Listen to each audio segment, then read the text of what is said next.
Selamat malam, Kaltim Headline Malam kembali hadir bersama saya, Rosby Rahma. Sejumlah informasi penting akan kami hadirkan untuk Anda dan berikut di antaranya. Kita awali Kaltim Headline Malam edisi kali ini. Inilah kondisi Kalimantan Timur selama 9 bulan dilanda pandemi COVID-19. Meski tempat-tempat perbelanjaan masih terlihat ramai, sesungguhnya pertumbuhan ekonomi di seluruh kabupaten dan kota Kalimantan Timur mengalami pelemahan. Data dari Badan Pusat Statistik menyebutkan Kaltim pada triwulan ketiga 2020 mencatatkan pertumbuhan ekonomi sebesar 2,39%. Kondisi ini masih baik dibanding situasi nasional yang mengalami minus sehingga masuk ke resesi ekonomi. Pandemi COVID-19 telah membuat semua sektor usaha terpuruk, kecuali usaha di bidang kesehatan dan komunikasi yang naik, sedangkan pengusaha lain sampai harus menutup usahanya karena tidak sanggup membayar gaji karyawan. Pedagang di pasar ikut terpukul. Mereka berjualan agar usahanya tidak sampai mati, karena kalau sampai tutup akan sulit untuk bangkit kembali. Sejak Maret pertama kali diumumkan ada pasien virus corona di Kaltim, usaha-usaha mereka langsung terjun bebas. Begitulah situasi yang terjadi. Pemerintah pusat hingga provinsi dan kabupaten kota harus berjuang keras keluar dari kemelut ekonomi yang terpuruk. Ditambah lagi munculnya pemotongan anggaran dari pemerintah pusat, sehingga Pemprov Kaltim dan kabupaten kota juga harus merefocusing anggarannya bahkan sampai 40%. APBD Kaltim tahun 2020 yang semula dicanangkan dalam peraturan daerah sebesar 12,29 triliun, akhirnya meleset tersisa menjadi 10,38 triliun. Ini masih dalam situasi yang baik sehingga walau ada pandemi COVID-19, masih banyak ditemui proyek-proyek pembangunan berjalan. Tim Kaltim TV melaporkan.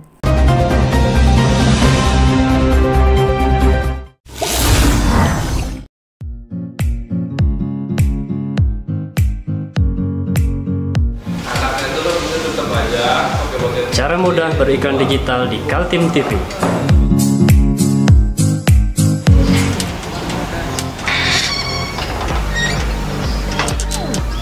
Yang pertama, jadilah sahabat Kaltim TV.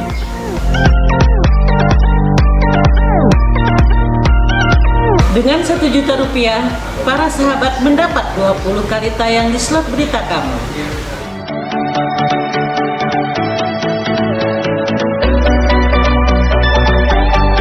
Dengan 20 detik dapat menjangkau 20.000 penonton. Anda beruntung karena mendapat kesempatan perdana dari kami. Ayo jadilah sahabat Kaltim TV.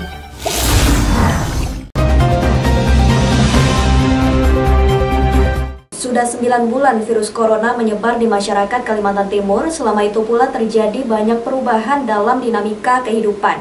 Anak-anak tidak lagi pergi ke sekolah, perkantoran ditutup, dan dunia usaha yang terpuruk. Warga Kaltim masih mengingat inilah momen pertama diumumkannya ada warga Kalimantan Timur terinfeksi virus corona. Tepatnya Rabu malam 18 Maret di depan kantor Gubernur Jalan Gajah Mada Samarinda. Gubernur Kaltim Isra Nur didampingi sejumlah pejabat termasuk Wali Kota Samarinda Syahri Jaang mengumumkan adanya pasien pertama virus corona di daerahnya. Saat itu Indonesia sudah mulai mencekam. Gencarnya pemberitaan media di berbagai penjuru dunia, terutama dari kota Wuhan, Tiongkok yang menjadi kota pertama datangnya virus, membuat semua negara menyusun kembali strategi pertahanannya, terutama dari serangan virus yang semula dijuluki nama virus Wuhan ini.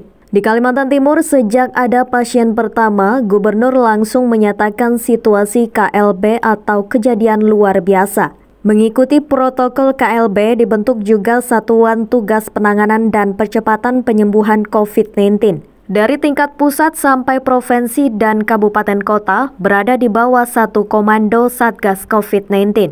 Pasien pertama virus corona adalah seorang perempuan yang mengakui baru melakukan perjalanan mengikuti sebuah seminar di Bogor.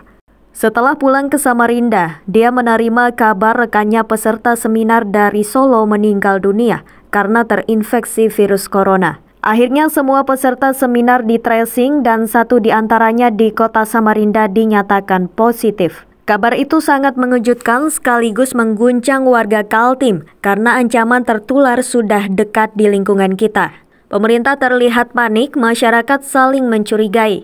Antara kabupaten dan kota saling menutup daerahnya, bahkan antar kampung tingkat rukun tetangga. Pemprov Kaltim juga berjuang keras mengabarkan berita-berita update penanganan virus corona. Setiap sore setelah secara nasional diumumkan perkembangan virus corona secara nasional di Kota Samarinda, melalui juru bicara Satgas Virus Corona Kaltim, diumumkan beberapa pertambahan pasien positif, pasien sembuh hingga pasien meninggal dunia.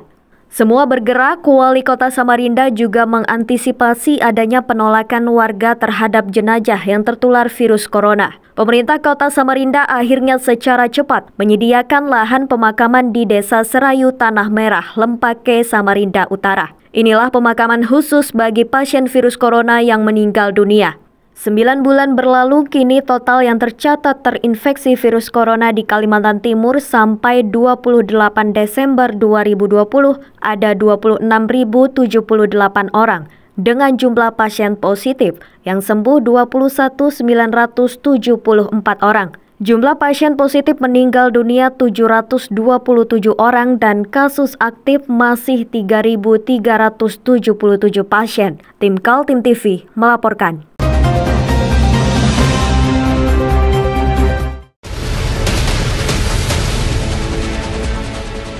Mari kita memerangi virus corona dengan mematuhi imbauan pemerintah, stay at home.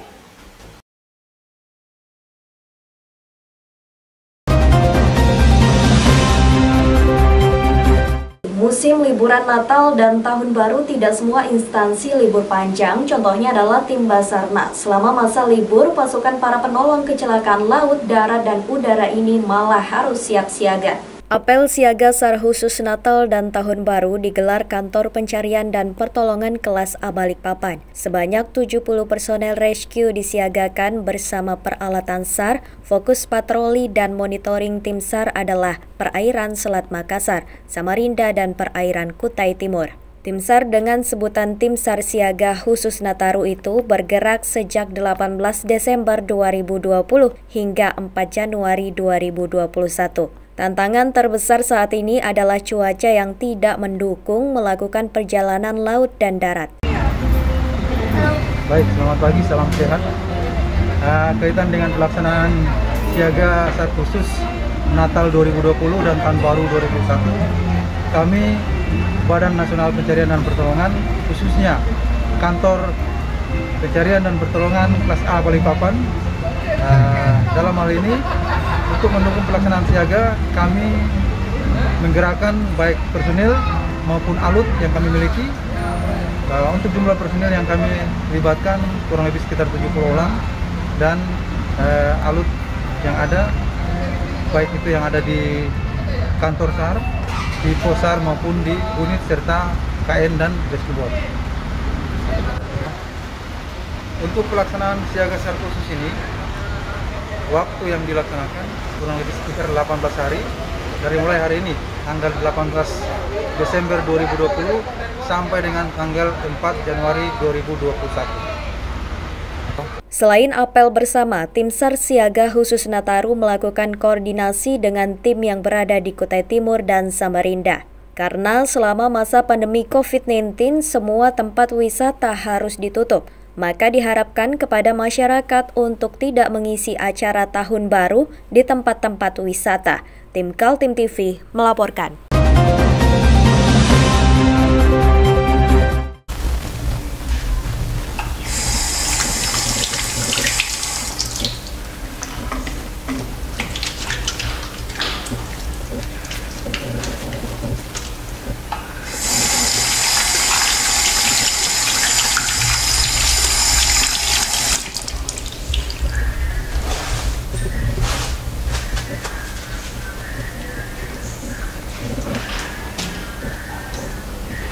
Meskipun di rumah saja, kita tetap selalu menjaga kesehatan, cuci tangan, menggunakan hand sanitizer. Ingat, mulailah dari diri sendiri.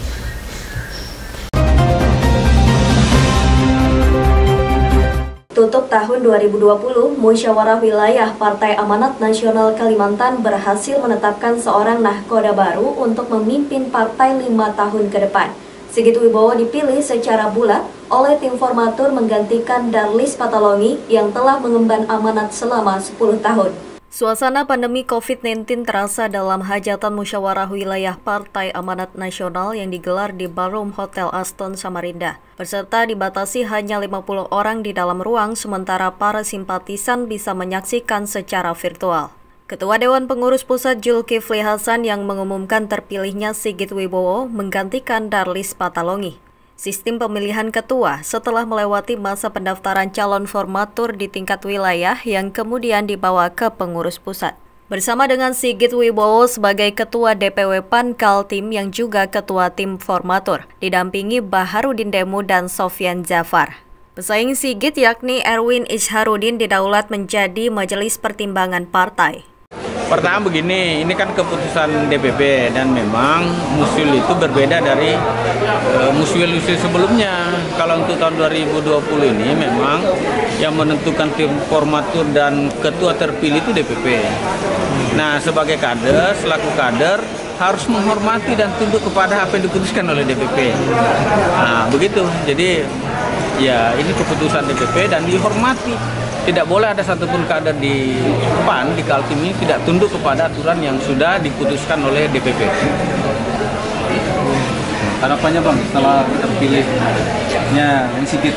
Harapannya, pertama ini kan kalau harapannya insya Allah kami bersama dengan ketua terpilih ini kan pasti bahu-membahu bekerja sama dalam rangka untuk meningkatkan perolehan suara PAN di Kaltim. Dan saya kira insya Allah ya target kami harus naik. Sejumlah harapan muncul dari para kader-kader PAN, diantaranya berharap Sigit Wibowo yang kini Wakil Ketua DPRD Kaltim mampu menjadi lokomotif partai ke arah perubahan yang lebih baik. Selamat atas terpilihnya saudaraku Sigit Wibowo SE. Insya Allah tidak ada arah pemerintah dia akan menjadi ketua DPRD Kaltim. Yang jelas harapan-harapan kami sebagai kader maupun sebagai pengurus sekaligus sebagai anggota DPRD Provinsi Kaltim agar supaya konsolidasi ditingkatkan. Untuk infrastruktur partai itu sangat dibutuhkan di masa-masa. Sementara Darlis Patolongi yang menjadi Ketua PAN selama 10 tahun diminta oleh Ketua Umum Zulkifli Hasan menjadi pengurus partai level pusat. Tim Kaltim TV Hardin melaporkan.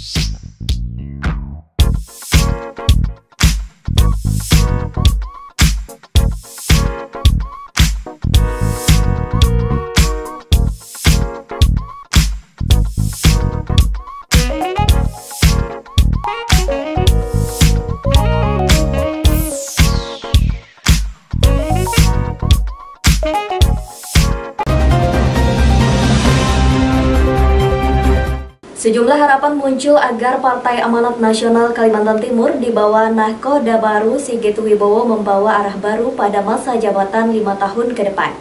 Agenda-agenda politik menuju pemilu 2024 dipersiapkan, terutama menyiapkan infrastruktur partai hingga tingkat RT. Musyawarah wilayah DPW PAN Kaltim sudah selesai digelar setelah 4 formatur ditambah 1 unsur DPP PAN mengadakan rapat. Akhirnya salah satu anggota formatur, Sigit Wibowo terpilih menahkodai partai berlambang matahari terbit itu. Sigit Wibowo kelahiran Balikpapan 4 September 1977. Aktivis yang lama berkecimpung di non-government organization itu saat ini duduk menjadi Wakil Ketua DPRD Kaltim dari daerah pemilihan Balikpapan. Ya tentu saja kami berharap pengurus baru bisa senantiasa meningkatkan solidaritasnya sesama kader, kemudian kepeduliannya kepada masyarakat sebagaimana apa yang disampaikan oleh Ketua Umum tadi, agar teman-teman menempatkan bahwa berpolitik itu adalah untuk kegiatan sosial kemasyarakatan. Jadi mudah-mudahan itu dipegang teguh sehingga semua kader bisa berpolitik melalui Partai Amanat Nasional dengan baik, tanpa melupakan amanah masyarakat, amanah rakyat, gitu ya. Baik yang duduk di legislatif maupun yang menjadi pengurus partai di semua tingkatan. Partai Amanat Nasional menempatkan 5 wakilnya di DPRD Kaltim sehingga berhak atas 1 kursi pimpinan. Partai ini pernah juga berjaya mengirim wakilnya ke DPR RI yakni Muhammad Yasin Kara pada periode tahun 2004 hingga 2009. Sigit Wibowo diharapkan mampu mengulang sukses menempatkan wakil PAN pada pemilu 2024. Dengan terpilihnya Pak Sigit ini harapannya seperti apa? Yang pertama ya kita ucapkan selamat atas terpilihnya saudaraku Sigit OSD. Insya Allah tidak ada hal perintah dia akan menjadi ketua DPD Kaltim.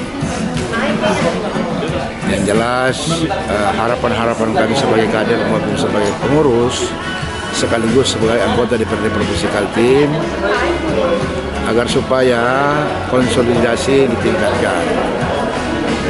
Untuk infrastruktur partai itu sangat dibutuhkan di masa-masa mendatang. Harap agar supaya itu pertama konsolidasi. Dia ketua terpilih ini harus lebih banyak turun ke lapangan, melihat perkembangan apa yang terjadi. Tim Kaltim TV melaporkan.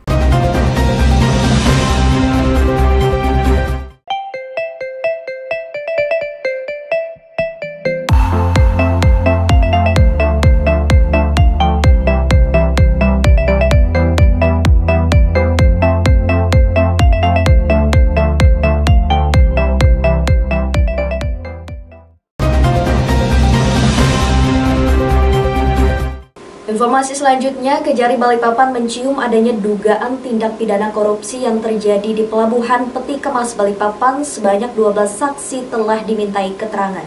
Dugaan tindak pidana korupsi yang terendus Kejari Balikpapan berkaitan dengan penyalahgunaan wewenang. Praktik ini juga diperkirakan telah berlangsung sejak 2018 lalu. Kasipitsus Kejari Balikpapan Oktario Hutapea mengatakan pihaknya telah memanggil 12 orang saksi yang diduga terlibat dalam dugaan tindak pidana korupsi penyalahgunaan wewenang berupa pemberian izin pelabuhan atau jeti batubara di kawasan Pelabuhan Peti Kemas dari PT Karyangau Kaltim Terpadu atau KKT kepada PT KC Berkah Alam atau KBA. Penyalahgunaan wewenang yang dimaksud yakni adanya aktivitas bongkar muat batubara yang dilakukan. Hal ini merupakan aktivitas di luar kewenangan yang diberikan sebagai terminal peti kemas. Bagaimana tadi disampaikan oleh Pak Kasipitsus bahwa penyalahgunaan wewenang ini pertama bahwa terminal Kaltim Karyangau terminal ini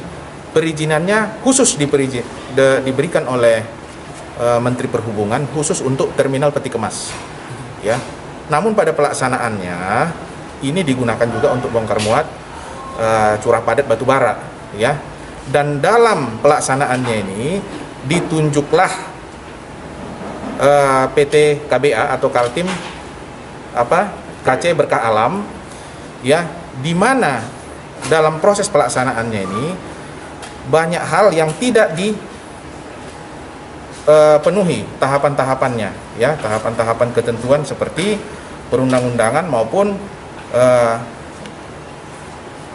peraturan menteri, ya kan, seperti cara-cara untuk penunjukan, tarif dan sebagainya, di mana pada pelaksanaan ini sangat-sangat menguntungkan PT KC Berkah Alam ini dan potensi keuangan negara yang harusnya masuk ke negara dalam hal ini Pelindo 4, di mana anak perusahaannya adalah KKT, itu sangat-sangat minim sekali, ya kan, dan diduga ini menguntungkan pihak ketiga ini, kira-kira seperti itu, ya kan. Nah, stakeholdernya di sini dalam prosesnya tentu ada peran daripada KSOP kelas 1 Balikpapan, ya kan, seperti itu.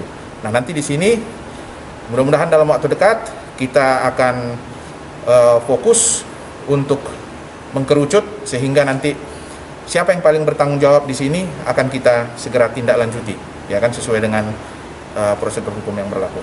Mungkin seperti itu saja. Pihak Kejari berkomitmen mengusut tuntas dugaan penyalahgunaan wewenang ini dalam waktu dekat. Pihaknya juga telah menaikkan status dari penyelidikan ke penyidikan untuk segera menetapkan status tersangka. Dari Balikpapan, Muhammad Idris, tim Kaltim TV.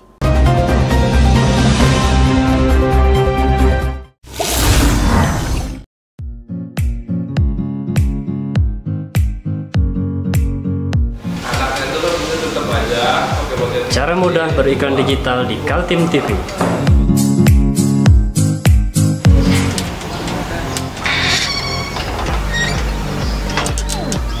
Yang pertama, jadilah sahabat Kaltim TV.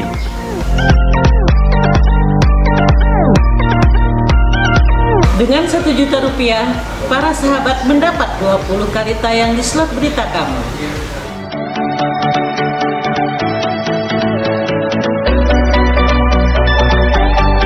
Dengan 20 detik dapat menjangkau 20.000 penonton. Anda beruntung karena mendapat kesempatan perdana dari kami. Ayo jadilah sahabat Kaltim TV.